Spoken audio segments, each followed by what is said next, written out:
तप्त मानस शांत हों, जिनके गुणों के गान में वे वर्धमान महान दिन विचरें हमारे।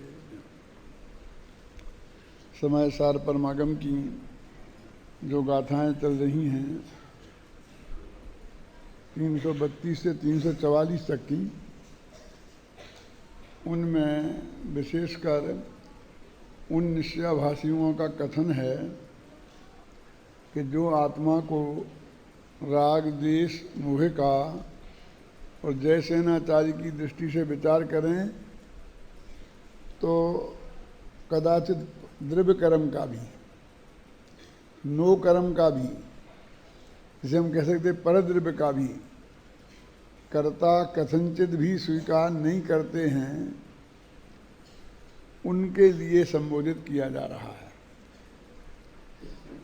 क्योंकि इधर सांख्यों की जैसी मान्यता हो गई कि जो कुछ करता है वो कर्म ही करता है, कर्म ही करता है, कर्म ही करता है। तो आपके पेज निकालो 309। आचार्य जयसेन की कुछ मार्मिक बात है जो मैं आज आपको बताना चाहता हूँ, बहुत ही मार्मिक है। अपन को एक पेज पढ़ना पड़ेगा, बहुत मार्मिक है, हो सकता है इसी में प्रश्न पूरा हो जाए। पेज नंबर 308 की नीचे की दो पंक्तियां। आचार्य जयसेन की हैं।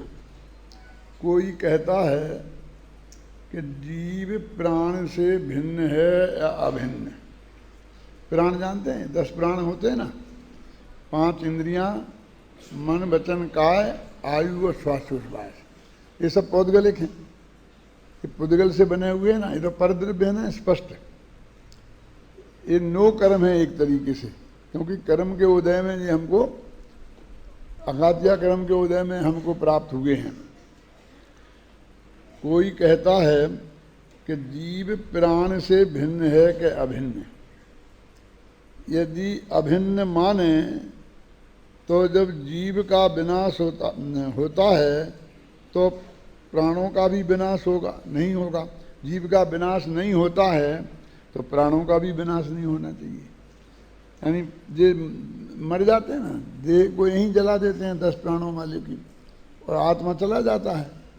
यदि वो सर्वथा अभिन्न है तो जैसे आत्मा अविनाशी है, ये देह को भी अविनाशी होना चाहिए। ये तो बहुत स्थूल बात है। आपको लगता है इसमें क्या सुना रहे हमारे लिए, आगे आएगी। ऐसी स्थिति में हिंसा कैसे संभव है? जब वो कहते देह का विनाश ही नहीं होगा, अष्ट प्राणों के घात को हिंसा कहते ना, तो फिर उसका हिंसा कैसे संभव है? और यदि प्राण जीव से भिन्न हैं तो प्राणों के नाश होने पर भी जीव का कुछ बिगड़ता नहीं, अतः इस स्थिति में भी हिंसा नहीं हुई। यह तर्क समझ में आया कि नहीं आया? बहुत स्थूल बात है, लेकिन नमन क्यों समझ में नहीं आती है? फिर कहता हूं, ये अपना शरीर है, इस 10 प्राण माने ये शरीर। अब वो कह रहे हैं शरीर से आत्मा भिन्न है कि अभिन्न? एक मत कहता है कि सर्वथा भिन्न है, और एक मत कहता है कि सर्वथा अभिन्न है। तो वो कहते सर्वथा अभिन्न है तो आत्मा अविनाशी है, तो इस शरीर को भी अविनाशी होना चाहिए। ये तो समझ में आ गया ना। दूसरा तर्क कि यदि सर्वथा भिन्न है तो फिर इसको चाहे जैसा कुचलो, इसके कुचलने से जीव की हिंसा तो होगी नहीं, और हम तो जीवों की हिंसा, जीवों को बचाते हैं ना, तो भी अहिंसा नहीं होगी, हिंसा नहीं होगी। माने इन्हें सर्वथा भिन्न मानोगे तो ये शरीर अविनाशी हो जाएगी, अनंत काल तक रहेगा, कभी मोक्ष नहीं होगा फिर से।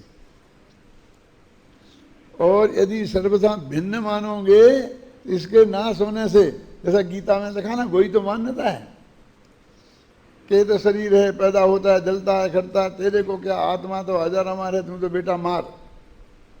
तो कहते हैं इसके मारने से जीव को तो कुछ होगा नहीं, क्योंकि सर्वथा भिन्न है।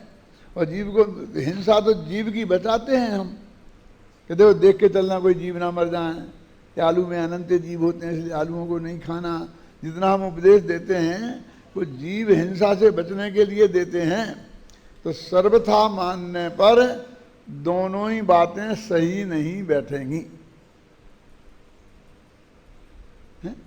कौन, अभी देखो राग की बात तो एक तरफ रख दी, इन्हीं गाथाओं के प्रकरण में जैसे ने बात कहते हैं। अभी तुम 10 प्राणों की बात करो, भाव प्राणों की नहीं, दृढ़ प्राणों की। तो इस शरीर से आत्मा सर्वथा भिन्न है कि सर्वथा अभिन्न?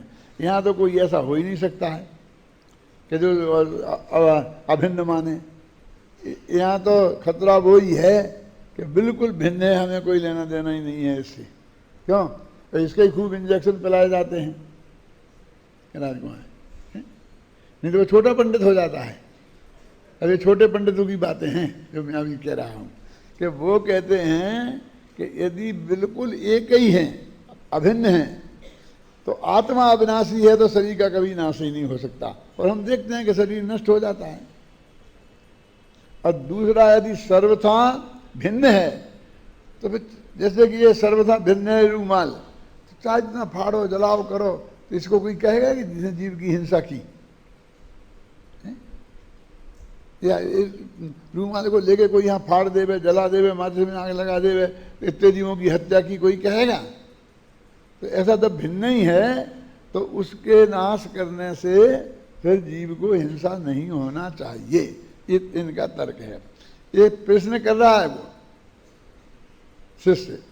इसके उत्तर में आचार्य देव कहते हैं कि तुम्हारा यह कथन ठीक नहीं है, क्योंकि कायादि प्राणों के साथ जीव का कथनचित भेद और कथनचित अभेद है। अब बोलो समझ जी, ये शरीर और आत्मा एक है, ये कह रहे हैं मोटानी जी। 320 गाथा अभी निकली है।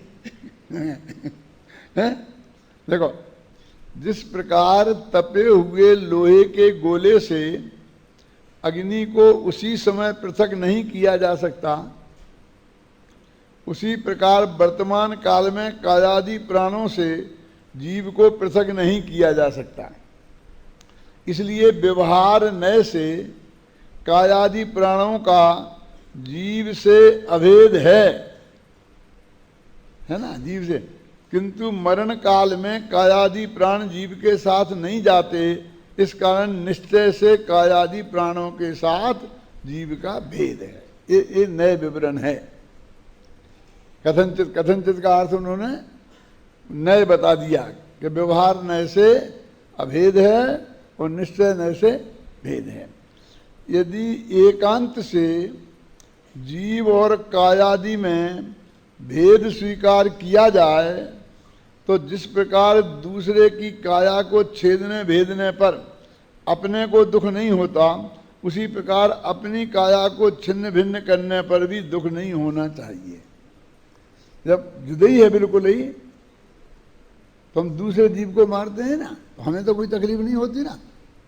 तो ये जुदी है, वैसी जुदी, जैसे तुम्हारा शरीर जैसे मेरे से जुदा है और वैसे ही मेरा शरीर भी मेरे से जुदा हो, तो तुम्हें चांटा मारने से मुझे चांटा नहीं लगता ना। इसका मतलब इस जुदाई में फर्क तो है कुछ है? यदि नहीं मानेंगे तो फिर हिंसा नहीं होगी। देखो, तो कहते प्रत्यक्ष विरोध आता है, क्योंकि ऐसा देखने में नहीं आता। अब आई असली बात जिसके लिए मैं आपको ये पढ़ रहा हूं। ऐसा होने पर भी यह हिंसा तो व्यवहार से ही हुई, निश्चय से तो नहीं हुई, ये निश्चयवादी कहता है। ये हिंसा व्यवहार से ही हुई ना, और व्यवहार तो झूठा है, तो हुई नहीं। क्या उत्तर देखो, आप ठीक कहते हैं, व्यवहार ही से हुई, लेकिन इसके फल में आप नरक भी व्यवहार से ही जाओगे। पढ़ा लिखा है इसमें। आप ठीक कहते हैं, यह हिंसा व्यवहार से ही होती है, पर पाप और उसके फल में नरकादि गति के दुखों की प्राप्ति भी व्यवहार से ही होती है। यह बात हमें स्वीकार है कि नहीं? बोला क्यों? ये व्यवहार कह के कि नहीं नहीं नहीं उड़ाओ तो नरक में जाना पड़ेगा बेटा, ये सत्यान कर करके समझ गए ना, तो वो भी व्यवहार से ही होगा। ये परिग्रह रखोगे अनंत लगा बहुवारम परिग्रहम नारक आयुषा, तो बहुत आरंभ बहुत परिग्रह नरक आयु के बंध का कारण है कि वो तो व्यवहार से है, वो तो निमित्त की अपेक्षा कथन है कि हाँ तुम व्यवहार से वो निमित्त की अपेक्षा ही नरक में जाओगे। लेकिन मैं पूछता हूं कि नरक में जाता है जो जीव, वो बात झूठी है कि सच्ची?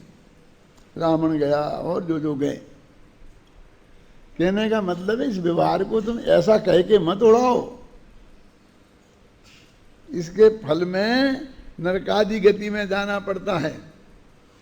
और जिसे हम व्यवहार से धर्म कहते हैं पुण्य के कार्यों को, और उसके फल में स्वर्गाधिक गति मिलती है, तो ये समझ लेना जैसे स्वर्ग नरक झूठे नहीं हैं, उनको तो पक्का भरोसा है ना हमें।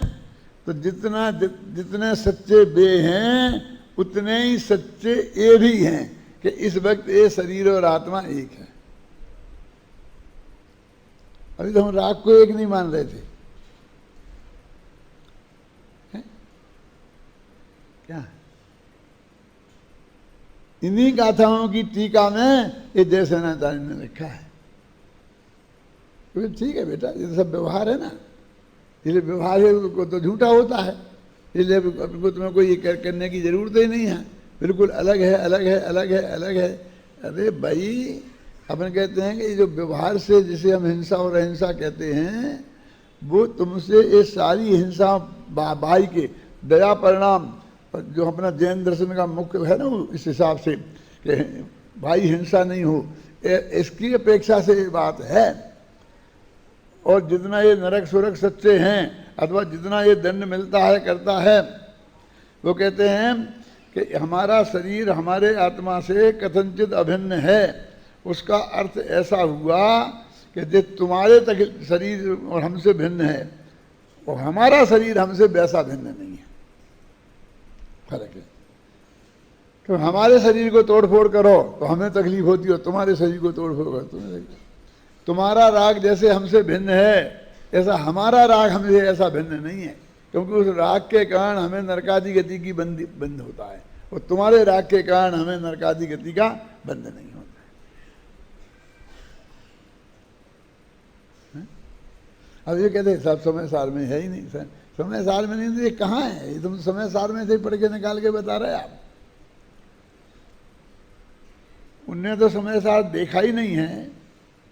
जो ये कहते हैं कि समय सार में भगवान आत्मा शुद्ध बुद्ध निरंजन निराकार है और दृष्टि का विषय एकमात्र वो ही है और उसके आश्रय से ही धर्म होगा, ऐसा जो मानने को तैयार नहीं है, उनने भी समय सार नहीं देखा। और जो सर्वथा इन सब से भिन्न मानकर और स्वच्छंद प्रवृत्ति में रहना चाहते हैं, सर्वथा भिन्न मानना चाहते हैं, उनने भी समय सार नहीं देखा।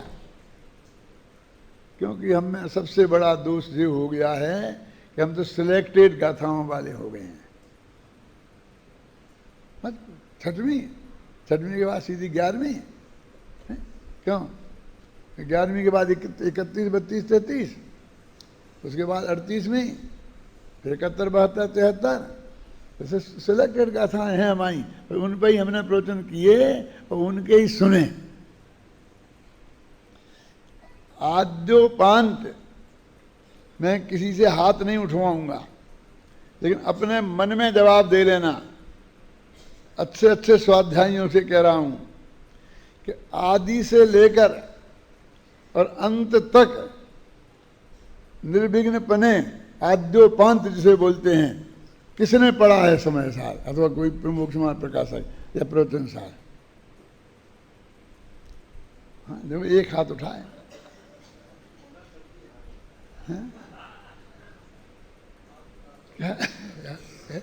इसलिए मना किया है कि तुम्हारी इज्जत के साथ हमारी भी रह जाएगी। जब हम एक ग्रंथ को जो सीधा मोक्ष से हमारा संबंध है, आद्योपांत धैर्य के साथ पढ़ भी नहीं सकते हैं क्या, और टुकड़ों टुकड़ों में पढ़ते हैं। अरे भाई एक दिन में तो कोई नहीं पढ़ लेगा, लेकिन जब पढ़ने के शुरू किया तो जब तक रोजाना पढ़ें और उसको बीच में खंड खंड नहीं करें और अंत तक ले जाएं, वहां तक पढ़ने की बात है। उपन्यास आपने पढ़ा होगा, कभी अधूरा नहीं छोड़ा होगा।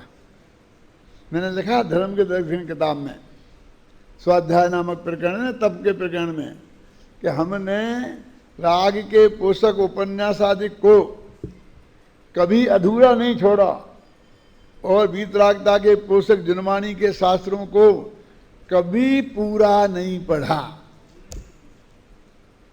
थोड़ा थोड़ा यहाँ वहाँ से उठा के पढ़ लिया, यहाँ वहाँ उठा के सुन लिया।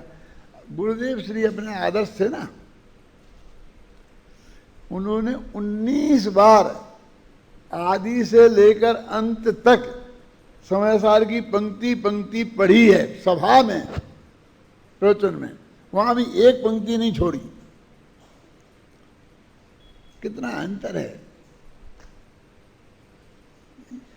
हमें क्यों नहीं होता, हमें क्यों नहीं होता समझ, हमें क्यों नहीं होता, उनको कैसे हो गया, अभी तो गीत में था, तुम ऐसे आए थे, ये आए थे, ये आए थे, क्या देख, तो तुम देख ना, अंतर तो देख तेरा क्या फर्क है। कोई भी शास्त्र, ये तो समय सार की नहीं कहता हूं, कोई भी शास्त्र मनोयोग पूर्वक आदि से लेके अंत तक हमने पढ़ा तक नहीं, पढ़ने का भी धैर्य हम में नहीं है, इतनी रुचि हम में नहीं है, तो वो बात हमारी समझ में आएगी कैसे। और ये सारी बातें ध्यान भी रहना चाहिए। हम तो जब ये पेज पढ़ते हैं तो ये पढ़ लेते हैं, वो पढ़ते हैं तो वो पढ़ लेते हैं, जब ये पढ़ते हैं तो उधर की याद नहीं रहती, वो पढ़ते हैं तो इधर की याद नहीं रहती। गुरुदेव श्री के प्रवचन सुनो, जब यहाँ ये प्रकरण चल रहा है ना कि आत्मा देह एक है, फिर कहें वो 320 की गाथा में आत्मा बंध और मोक्ष का भी करता नहीं है, ये कहा है, और फिर 15 मिनट उस पर बोलेंगे। फिर एक आई ये बात न थी, लेकिन यहाँ ये बात नहीं है। यहाँ तो देह और आत्मा के संयोग की जो स्थिति है, वो आचरण की दृष्टि से हमारा आचरण अहिंसक हो, इसके लिए ये बात चल रही है। इसके साथ वो याद करेंगे, जब वो आएगा तो उसके साथ ये याद करेंगे। क्या तो याद तो तब करोगे जब याद रहेगा, जब पता होगा। यहाँ तो कल क्या कहा था इसका ही पता नहीं है। और हमारे प्रवचनकार विद्वान, हम भी विद्वान, पढ़ाने वाले भी कोई कम थोड़ी हैं। क्यों भैया, कल तक कहाँ तक पढ़ा दिया है साहब, जैसे गुरु वैसे चला। ना उन्हें पता है कल कहाँ से पढ़ा दिया था, ना हमें पता है कल कहाँ तक पढ़ा दिया था। हैं, चलो ठीक है, यहाँ से शुरू कर देते हैं। इसे क्या निहाल होगा। प्रवचन करने वाले को, क्लास पढ़ाने वाले को एक एक पंक्ति से कि यहाँ तक हम कल पढ़ा चुके हैं आना चाहिए, और आज हमें क्या पढ़ाना है, क्या बताना है, ये उनके ख्याल में होना चाहिए। और कदाचित विद्यार्थियों से पूछें वो ये जानने के लिए कि विद्यार्थियों को कुछ पता है, तो हर विद्यार्थी को पता होना चाहिए। वो बात अलग है कि 6 महीना पहले आपने कोई एक बात पढ़ी थी और 6 महीने बाद फिर वो कहाँ तक हो गया था, नहीं हो गया था, वो नहीं रहे। लेकिन आजकल का वो कंटिन्यूटी कहाँ रही आपकी। कंटिन्यूटी रहना चाहिए ना। देखो प्रश्न, ऐसा होने पर भी ये कौन कह रहा है, वो यह हिंसा तो व्यवहार से ही हुई। ऐसा, इसमें क्या ध्वनि है कि व्यवहार से हिंसा, कोई हिंसा थोड़ी है, क्योंकि व्यवहार तो झूठा होता है ना। ऐसा होने पर भी यह हिंसा तो व्यवहार से ही हुई, निश्चय से तो नहीं हुई। उत्तर, आप ठीक कहते हो। यह हिंसा व्यवहार से ही होती है तथा पाप और उसके फल में नरकादि गति के दुखों की प्राप्ति भी व्यवहार से ही होती है। यह हमें स्वीकार ही है ना। आप समझ लो कि ऐसा व्यवहार करके उसकी उपेक्षा करोगे तो इसका फल नरकादि गति में जाना है।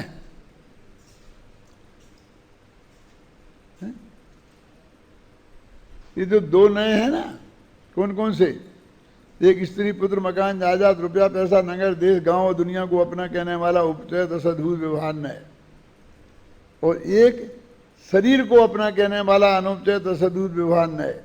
ये दोनों नए एक सदाचार की सिद्धि के लिए है और एक अहिंसक जीवन की सिद्धि के लिए है। सदाचार की सिद्धि से क्या, देखो अपन कहते ना नगर में ये माता है बहनें आए अपनी पत्नी को छोड़कर, बाकी सब माताएं बहनें पर हैं, मानते क्या नहीं मानते, और अपनी पत्नी स्व है। हाँ वो तो स्वस्थी है ना, वे परस्त्री हैं, वो जो स्वस्थी है क्या बात है, वो भी पर ही है ना। अरे भैया वो वैसी पर नहीं है जैसी पर वो है। यदि ऐसे मानोगे तो ब्रह्मचर्यानुवृत्त सिद्ध नहीं होगा। ये गाथा में आया है कि अब ब्रह्मचारी तो फिर कोई नहीं रहे।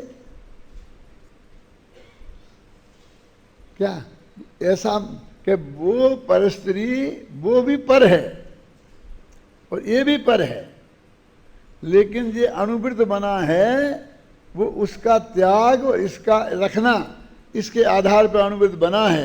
इन दोनों को एक सा पर मानोगे तो अनुवृत्त नहीं बनेंगे।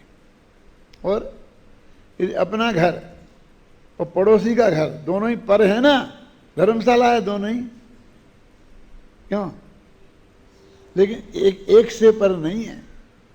नहीं तो परिग्रह परिमाणानुवृत्त नहीं बनेगा,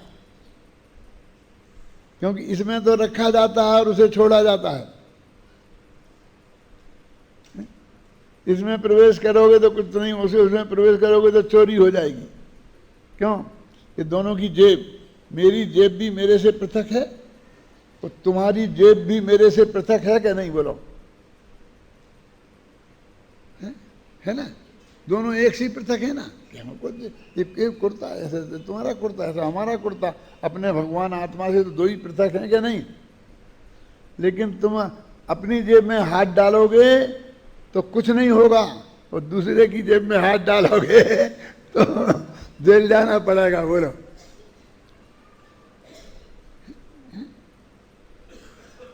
ये फर्क है क्या नहीं है। मेरे व्यवहार का फर्क, हाँ तो व्यवहार का फर्क है, लेकिन ये सारा व्यवहार इससे ही चल रहा है। एक गलती पांडे राजमल जी ने की थी,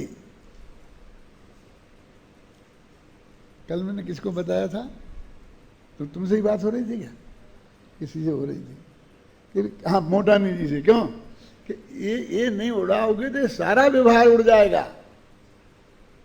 आदिनाथ के फिर 2 बेटे और 2 पत्नियां और 100 बेटे नहीं रहेंगे, क्योंकि बेटा तो कोई किसी का होता ही नहीं है, पत्नी तो अपनी होती ही नहीं है। सारा प्रथमान योग पे क्रॉस लग जाएगा, सारे चरणान योग पे क्रॉस लग जाएगा, क्योंकि वो आलू फालू में तो जीव होता ही नहीं है। जीव तो जीव में होता है, आलू आलू में है, जीव जीव में है, शरीर शरीर में है, आत्मा आत्मा में है। दोनों में अत्यंत अभाव की वज्र की दीवार है उसमें कोई प्रवेश हो ही नहीं सकता। तो आप 3 अनुयोगों पे बिल्कुल क्रॉस लग जाएगा, करुणानुयोग पे भी लग जाएगा। इस कर्म के उदय से वो तो एक ही द्रव्य दूसरे द्रव्य कहीं करता बताते, सारा कथनिक निमित्त का है। ज्यों ज्यों प्रेरे कर्म त्यों त्यों हिंसा अवतरे, वो तो यही कहता है। तो ये 3 अनुयोग मानते हो कि नहीं मानते हो। राजमल जी को ये ध्यान में नहीं रहा। अब राजमल जी की कहानी क्या है उसको मैं ज़्यादा नहीं जानना चाहता हूँ। बहुत अपने हिंदी साहित्य के, गद्य साहित्य के फाउंडरों में हैं और बहुत बहुत बढ़िया संस्कृत की किताबें, पंचाध्यायी जैसी किताब लिखी है, कलश टीका जैसी किताब लिखी है, और क्या लिखी है। लेकिन ये दोनों ने उड़ा दी है कि इन दोनों नयों को नहीं मानते। तो ऐसी बात कि कैसे करें, उनसे आखिर वे खुद ही फंस गए। मैंने बहुत गहराई से पढ़ा है उनको, तो उनने ऐसे कहते कहते उन्होंने कहा भाई ये व्यवहार जो है फिर ये काय से चलेगा यदि तुम्हें नयों को नया भास कहोगे। तो बहुत कोशिश करी यहाँ उन्होंने, लेकिन कोई रास्ता नहीं मिला। तो बोले हम इन व्यवहाराभास से काम चला लेंगे। अरे वाह, तब इतनी व्यवहाराभास हैं और इनसे काम चलाओगे तो फिर नए ही मान लो नए नए। इसलिए मैं एक उदाहरण देता हूं बहुत मार्मिक। क्यों जी, एक बात मैं चाहता हूं कि सारा भारतवर्ष जैनी हो जाए। आप चाहते हैं कि नहीं? हम तो ऐसी भावना सुनी है तुमसे कि भावना दिन रात मेरी सब सुखी संसार हो। क्या कितनी अच्छी भावना है। यदि ये अच्छी भावना है तो बुरी भावना क्या होती है? इसमें क्या बुराई है कि जो संसार कभी अनंत काल तक सुखी होने वाला नहीं है, तूने ऐसी मांग रखी है। क्योंकि जितने जीव सुखी होंगे वे तो मोक्ष में चले जाएंगे। यहां तो ये दुखी दुखिया बचने वाले हैं। ऐसी बात हो गई कि मुफ्त का ही लड्डू खाना है तो फीके क्यों, बहुत बढ़िया खाएं ना, और फीके भी खाएं तो भरपेट खाएं ना, तो फिर थोड़े थोड़े क्यों? जब भावना ही प्रकट करना है, होना जाना तो कुछ है ही नहीं, तो सारा संसार सुखी हो कहने में क्या लगता है? तुम जियो हजारों साल और साल में दिन हो 50,000। अरे वाह, इससे बड़ी गप दुनिया में कोई हो सकती है? हम तो हजारों साल जी नहीं सकते हैं। कोई चौथे चौथे काल की बात कहो तो हजारों साल जी भी जाते, लेकिन साल में 50,000 दिन होंगे, ये बात नहीं है। तो मैं कहता हूं सारा देश जैनी हो जाए, क्या दिक्कत है तुम्हें? अच्छा नहीं साहब, मैंने अब मैं पूछता हूं, भगवान आदिनाथ के जमाने में सारा देश जैनी था कि नहीं था? श्रीमंदर परमात्मा विदेश क्षेत्र में विराजमान है, वहां सारा देश जैनी है कि नहीं है? अब फिर घबराहट छूटती है। अब मैं आपसे फिर कहता हूं कि यदि ये सारा देश जैनी हो जाए तो ठीक है।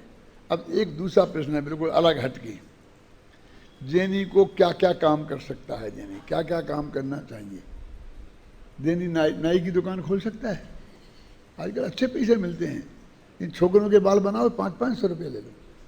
हमारे तो आज भी 30 रुपये में बनते हैं। क्यों? अच्छी रहेगी ना, खोल ले बेटा। बनने गुरुजी होकर मेरे को नाई की दुकान खोलने को बोलते हो? बुरा काम है ना? धोबी की नहीं, लेटरिन साफ करने का धंधा कर सकते हो? नहीं। क्या करना चाहिए जैनी को? नहीं, सर्राफे की दुकान, जवेरी की दुकान, एकदम टॉप का जो बिजनेस है वो अपन को करना चाहिए। क्यों नरेश जी, ठीक है? तो मैं पूछता हूं कि सारा देश जैनी होगा और कोई जैनी ये काम नहीं करेगा तो सबके दाढ़ी इतनी बड़ी बड़ी हो जाएगी। नाई तो होंगे नहीं और कपड़ा गंदे पहनने पड़ेंगे, धोबी होंगे नहीं उस देश में। सारा देश जैनी होगा तो नाई और धोबी उस देश में होंगे कि नहीं होंगे? बताओ। मजदूर होंगे कि नहीं? कि नहीं होंगे। तो क्या करेंगे कि हम पाकिस्तान से, बांग्लादेश से बुला लेंगे, नेपाली से बुला लेंगे। क्या यहाँ नहीं मिलते ना अपन को? घर के कर्मचारी तो नेपाल से बुला लेते हैं। वे नेपालियों को यहाँ बुलाओगे और वे 10 साल यहाँ रह गए तो वे हिंदुस्तानी हो जाएंगे कि नहीं? अरे भाई, तुम ये कहते हो कि जैनी कोई ये काम नहीं कर सकता, इसका मतलब है तुम खुद नहीं चाहते हो कि सारा देश जैनी हो जाए। और पेट का पाप बताएं, हमारा देश बहुत अच्छा है। अमेरिका में जाओ, एक आदमी काम करने वाला नहीं मिलता है। अच्छे अच्छे करोड़पतियों को अपने बर्तन अपने साफ करना पड़ते हैं खुद, है ना? मैंने अच्छे अच्छे करोड़पतियों को वहाँ पर चौके में बर्तन साफ करते देखा है। पुरुषों को यहाँ बर्तन साफ करने का काम पुरुषों का ही है, महिलाएं नहीं करती हैं। मैंने काय को जाते हो अपना देश छोड़ के, इधर आराम से रहो ना, इधर नौकर चाकर बहुत मिलते हैं। तो हमारा देश अमेरिका हो जाएगा तो फिर यहाँ भी नहीं मिलेंगे। बोले हो जाए अमेरिका तो ये सारा देश के पास में रोटी कपड़े और मकान की पूरी पक्की व्यवस्था हो जाए, फिर मजदूर नहीं मिलेंगे, बर्तन साफ करने वाले नहीं मिलेंगे, घर का सफाई करने वाले नहीं मिलेंगे, खुद करना पड़ेगा। बोलो नहीं नहीं नहीं, क्या करोगे? बोलो, विचार करो कि यदि हम चाहते हैं कि सारा देश जैन हो जाए तो ये नहीं कह सकते कि जैनी ये काम नहीं कर सकता, हिंसक काम नहीं कर सकता, अहिंसक करे ये तो कहो धर्म के हिसाब से। लेकिन दुनिया में कोई काम बुरा और कोई काम अच्छा नहीं होता। और बाहर से काम चलाओगे तो ऐसे ये न्यायों की बात हो गई कि जब उन न्यायों के बिना काम ही नहीं चलता है तो फिर उन न्यायों को न्याय मानने में क्या दिक्कत है? और उसको नहीं माने तो क्या दिक्कत है? अभी तुम गहराई से स्वाध्याय करोगे बेटा तो तब मालूम पड़ेगा कितनी जगह कितनी दिक्कत है, क्या कितना अनर्थ होता है उससे। तो इसलिए यहां कहते हैं भाई देखो, नीचे लिखा है ना आपके में बोल्ड टाइप में है आपकी किताब, ये अब यदि आपको नरकादि के दुख इष्ट हों, देखो, तो खूब हिंसा करिए। ये आचार्य का वचन है, मूल संस्कृत में है, मैंने तो हिंदी तो अनुवाद मैंने किया है, हिंदी की है, इसमें एक कोमा फुल स्टॉप का अंतर नहीं डाला है। और उनसे डर लगता हो तो इस व्यवहार हिंसा को ही छोड़ दीजिए। देखा ना, ये बोल टाइप में है? भाई ये मुझे सुनाना था आपको, इसके लिए मैंने पूरी एक पेज लिखा और आपको एक पेज पढ़ के सुनाया है कि आचार्यों की बात तो देखो, यहाँ भी इतना शादी उनने कह दिया क्या कि व्यवहारणयो भासदी जीवो देहो हवदि खलु एको नदु निश्चयेन जीवो देहो भी कदापि ये कट्ठो। व्यवहार नय कहता है कि जीव और देह एक ही हैं। ये समय सार की गाथा बोल रहा हूं, 27वीं।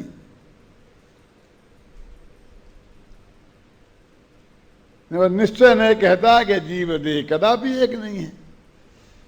और अभी जो ये प्रकरण इसमें जैसे ने ये लिया, और अपना प्रकरण क्या कह चल रहा था कि विकारी भावों का कर्ता ये आत्मा है कि नहीं है। कौन? मोह राग देश के जो भाव हैं इनका कर्ता कौन है, हैं? अथवा ये आत्मा से भिन्न है कि अभिन्न है? तो उन्होंने कहा कथनचित भिन्न है और कथनचित अभिन्न है। यदि सर्वथा अभिन्न मानेंगे तो क्या दिक्कत है? फिर कभी किसी को मोक्ष नहीं होगा। मोक्ष का क्या नाम है कि राग देश नष्ट हो जाएं और आत्मा बचा रहे। यदि अभिन्न होंगे तो राग देश नष्ट होंगे तो आत्मा भी साथ में नष्ट होगा, और आत्मा नष्ट नहीं होगा तो ये भी नष्ट नहीं होंगे। सर्वथा अभिन्न मानने में ये दिक्कत है, और सर्वथा में भिन्न मानने से तो फिर तो क्या करना अपन को? तो हमारे सर्वथा ही भिन्न हैं तो उनसे हमारा क्या लेना देना है? तो फिर राग द्वेष का को नष्ट करना। ऐसा राग द्वेष का नाश हम कर सकते हैं कि नहीं कर सकते? कि नहीं कर सकते तो हमारी कोई जिम्मेदारी नहीं है, और कर सकते हैं तो कहते जब तक तुम अपने को इसको कर्ता मानोगे तब तक क्या निर्णय करना। देखो इसमें लिखा है, मैं बताता हूं आपको।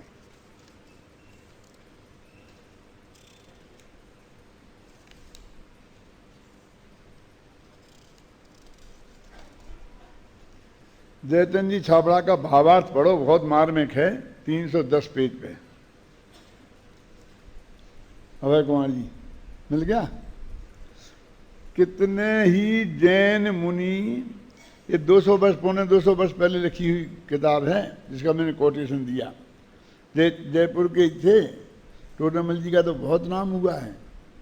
जयचंद छाबड़ा ने जितना काम किया है वो टोडरमल जी से 10 गुना काम किया है ज़्यादा, और उतना नाम अभी हम लोग नहीं जानते उनका। जयचंद जी छाबड़ा का जानना चाहते क्या है? जयचंद छाबड़ा जिनकी 88 बरस की उम्र थी में मरे वो, टोडरमल जी 47 में, जस्ट डबल का फर्क है। 66 वर्ष की उम्र तक एक लाइन नहीं लिखी। क्या समझ में आई? और उसके बाद लिखी तो इतने ग्रंथ लिखे, इतनी टीकाएं लिखी कि कम से कम 10,000 पेज, और फिर में रत्नमाला न्याय के ग्रंथों की, और फिर समय सार की, इतने बड़े बड़े ग्रंथों की टीकाएं लिखी जिनको अच्छे अच्छे पंडित नहीं पढ़ा सकते आज। ऐसे ऐसे ग्रंथों की, इतने बड़े विद्वान, इतना अधिक काम किया। उनका लिखा ये भावार्थ है, बहुत उच्च कोटि के विद्वान। अरे मेरे को तो टोडरमल जी उनमें भी प्रतियोगिता होवे ना, तो शायद मैं उनको फर्स्ट क्लास फर्स्ट कर दूंगा, है? कितने ही जैन मुनि भी स्याद बाद वाणी को भली भांति ना समझकर सर्वथा एकांत का अभिप्राय रखते हैं। देखो उस वक्त कोई जैन मुनि तो था ही नहीं वर्तमान में, यानी जिससे हम ये कहें कि उन्हें किसी के विरुद्ध लिखा होगा। आज तो आप ऐसी कल्पना कर सकते हो, हम जरा सा कहें कि भैया मिथ्या तो अकिंचित कर नहीं है, तो तुम फटाफट कह दोगे कि फलाने की आलोचना कर रहे हो, क्योंकि आप सूंघने में बहुत होशियार हैं। तत्व का प्रतिपादन करना ही बहुत कठिन है। अब उस जमाने में तो कोई था ही नहीं, ये तो आचार्य शांत सागर से शुरू हुई ना परंपरा, उसके पहले 300-400 वर्ष तक कोई दिगंबर मुनि नहीं था। तो जैतनी छाबड़ा के जमाने में कोई नहीं था, तो उन्होंने तो वे लिख रहे, वे जो शास्त्र लिखे हैं ना, उन्हीं मुनियों की बात है। क्योंकि बाकी के जो मुनि भूतकाल के रहे होंगे वे तो स्वर्गवास हो गया, उन्हें तो उन्होंने देखा नहीं। अब उनके लिखे वो शास्त्र देखे, और उन शास्त्रों को पढ़कर जो उसमें गलती दिखाई दी उसके आधार पर लिख रहे। क्या आप अंतर समझ में आया कि नहीं आया? हैं? पॉइंट ख्याल में आया कि नहीं? यानी वो किसी के राग देश की वजह से ये बात नहीं लिखी गई है। सर्वथा एकांत का अभिप्राय रखते हैं और विवक्षा को बदलकर यह कहते हैं कि आत्मा तो भाव कर्म का अकर्ता ही है, माने आत्मा राग देश मोह का करता है ही नहीं। कर्म प्रकृति का उदय ही भाव कर्म को करता है। इतनी गाथाओं का सार आधी पंक्ति में, भाव कर्म का, कर्म का द्रव्य कर्म प्रकृति का उदय, और जो कितनी गिनाई थी कि ज्ञानावरणी उदय। अज्ञान क्यों है? ज्ञानावरणी का उदय है कि तुमने माता बहन को छेड़ा क्यों? क्या करें? पुरुष वेद का उदय था, फलाना था, फलाना। ये सारी जो 13 गाथाओं में बातें गिनाई ना, 13 में कम से कम 39 गाथाएं गिनाई होंगी, है ना। अज्ञान यही कि आत्मा को भाव कर्म का करता ही, कर्म प्रकृति का उदय ही भाव कर्म को करता है। अज्ञान, ज्ञान, देखो सोना, जागना, सुख दुख, मिथ्यात्व, असंयम, 4 गतियों में भ्रमण, इन सब को तथा जो कुछ भी शुभ अशुभ भाव हैं उन सब को कर्म ही करता है, जीव अकर्ता है। राजन, एक लाइन में 13 गाथाएं अभय जी, क्योंकि मैं कहा ना कि अज्ञान, ऐसा समझना, इसमें तो इतनी उदय उदय की बात लिखी, लेकिन टीका में अमरचंद्र ने ऐसा लिखा कि ज्ञानावरणी कर्म के उदय से अज्ञान है, और ज्ञानावरणी कर्म के क्षयोपशम से ज्ञान है। ऐसा फिर लिखा फलाने कर्म के उदय से अज्ञान है, फिर फलाने कर्म के उदय के क्षयोपशम से ज्ञान। ऐसा ऐसा घटाया बराबर, कहाँ उदय कहाँ क्षयोपशम कहाँ ऐसा बराबर करके। और ये सब जो जो कर्म जिनके उदय में निमित्त है, जो कर्म उदय नहीं क्षयोपशम भाव भी, यदि वो उनका कर्ता जीव नहीं है और कर्म ही सुलाए और कर्म ही जगाए हैं और सारे पाप कर्म ही कराए, तो ऐसा जो मानते हैं, लिखा ना जीवा का, वे मुनि शास्त्र का भी ऐसा अर्थ करते हैं। कैसा अर्थ करते हैं कि वेद के उदय से स्त्री पुरुष का विकार होता है। उन्हें एक साथ ही निपटा दिया। स्त्री वेद से पुरुष का, पुरुष वेद से ऐसा नहीं, बस वेद के उदय से स्त्री पुरुष संबंधी विकार होता है। उपघात परभात कर्म के उदय से हम एक दूसरे को मारते हैं, बचाते हैं, काट पीट करते हैं। इस प्रकार जैसे सांख्य मतावलंबी सब कुछ प्रकृति का ही कार्य मानते हैं और पुरुष को अकर्ता मानते हैं, उसी प्रकार अपनी बुद्धि के दोष से इन मुनियों को भी ऐसी ही एकांत मान्यता हुई है। जिनवाणी तो स्यादवाद रूप है, अतः सर्वथा एकांत को मानने वाले उन मुनियों पर जिनवाणी का कोप अवश्य होता है। जिनवाणी बहुत गुस्सा होती है, माता है ना, जिनवाणी माता है तो वो गुस्सा होती है, जिनवाणी का कोप अवश्य होता है। कैसे होता है वे कल हो गया, 10 बज गए।